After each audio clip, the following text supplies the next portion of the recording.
when I came out to my mother, she she went silent for a little while, and I knew she was hurting because her eyes were always filled with tears. But I didn't know what she thought about me, and I didn't know what she thought about homosexuality fully. And I remember one day pressing her and pushing her to tell me how she felt because I said, if I don't know how you feel about me right now, I cannot help you to get to a place where you can start to love me again as your son. And when I prodded her enough to make a comment on the situation, she started saying the most vile, the most offensive, the most homophobic things that I've ever heard. And it was very much, I imagine, cathartic for her because she was releasing all the negative stereotypes that she had learned about homosexuality, and she was releasing that upon me to explain to me why she would be so burdened by this confirmation that I'm gay.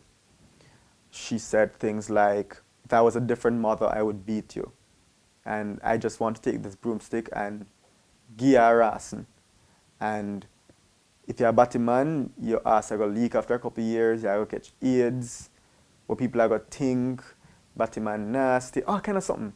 And it was so strange coming from the mouth of my mother because I like to boast that I was her favorite child.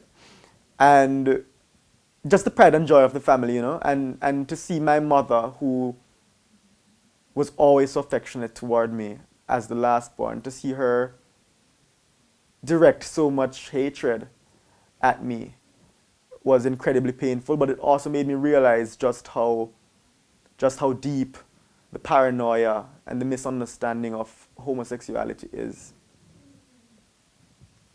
If a mother can be taught to to tell their child, to tell their child who is gay, that they must be all these bad things that the society says we are, to have them believe that, and to then be thrown into into a quandary to figure out if they should love their child or if they should honor the teachings of their society. You know, I think that's a very, it has to be a very deep, deep hatred to force a parent into that kind of position. And for me, it shored up the need for greater education because at the end of the day, no matter what misunderstanding there is, this has to be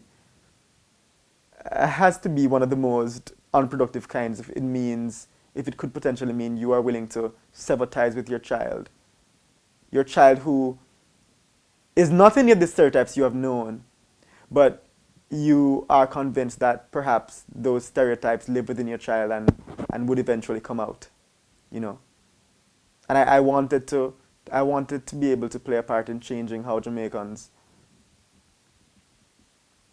think about homosexuality. Because I don't think any child should have to worry about losing their parent because of something as ridiculously frivolous as this.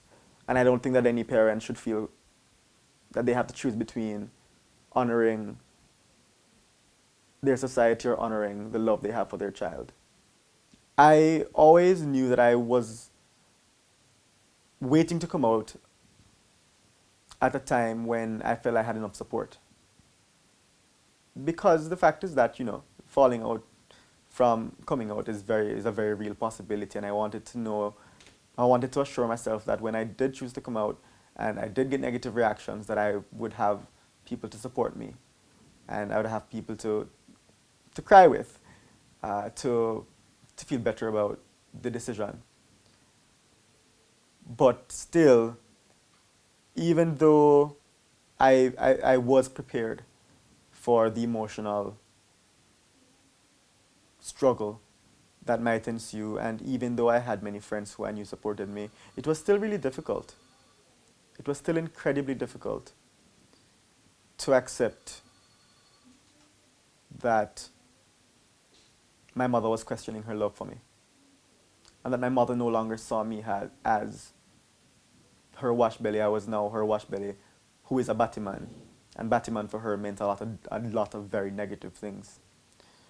And I think it took at least 6 months for me to get over the initial shock. I spent a lot of days and nights crying. I spent a lot of hours on the phone with my mother crying about what she thought and trying to find some kind of resolution. And if you go through my college transcript actually, and you go through the grades and try to find the term where I did the poorest, it was the term directly following my coming out. And it was only in retrospect that I recognized just how profoundly that that experience and that rejection had on my psychological well-being and on my ability to do the things that I was good at.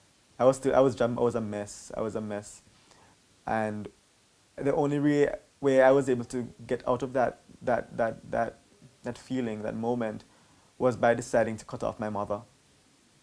Because I said to myself, if this woman cannot recognize, despite everything I've done, despite our relationship, if she cannot recognize that she has an obligation to love me, then